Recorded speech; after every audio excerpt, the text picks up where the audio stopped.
如果係我度買到單珠嘅朋友仔咧，寄珠仔俾你嘅時候咧，我哋會寄一條線同埋呢個引線。收到嘅時候咧，就打開呢度咧，就首先咧將呢個係尾部呢度咧就盡量整齊佢啦，補開條線，咁啊將條線對接，就將呢條引線喺呢個位置啱啱對接嗰個位置咧就穿入嚟嘅。咁我哋揀珠嘅時候咧，因為呢個係收口嘅地方係咪先？就盡量咧揀啲珠咧比較大窿嘅位置，方便咧我哋陣間穿完咧方便埋口噶，咁啊就可以穿啦。咁第一個珠咧穿入嚟咧，最好就掹一條線度先，等佢呢個位置可以平衡到。但係小心呢個珠如果口太大咧，手指尾掹一掹後邊吓，防止嗰啲你一路穿一路跌白穿啦，係咪先？咁啊我哋就可以將呢個做呢穿入嚟就得啦。因為你哋買嘅係單珠，例如你屋企係一條正式嘅剪咗佢先，我哋加咗珠落去嘛，肯定會多嘅，同埋布就擺好啲位先，擺好啲位先嚟穿。穿嘅時候就唔會亂啦，或者你唔買咧，你一路穿穿到出嚟就比較亂亂七八糟咁啊，就可能嗰個搭個位置就唔係幾啱。特別咧想做多寶嘅訂咗啲五行珠嘅朋友仔，咁啊做得穿入去就 OK 噶啦。咁想向入邊掹嘅時候，盡量將呢個位係因為我哋用個手指尾咁樣夾住噶嘛，係咪先？將個手指尾嘅位置移一移，咁啊將啲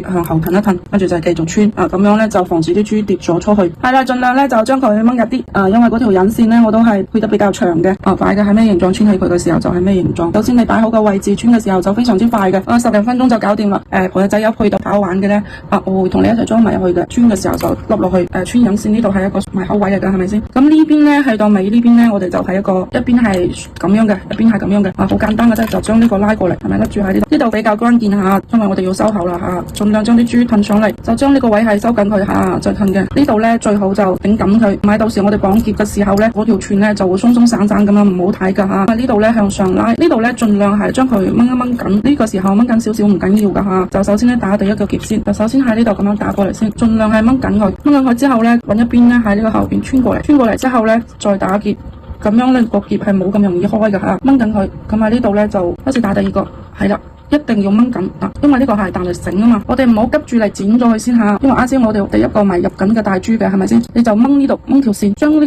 個埋口嗰度咧盡量帶入個珠呢度，但係我哋睇住嗰粒珠嗰度吓，但係唔好將佢太大力掹咗出嚟喎。咁啊掹完之後咧，我哋將啲珠咧慢慢咁鬆翻去，佢唔會鬆噶吓。咁呢個時候咧，你一定要貼到呢個根部呢度。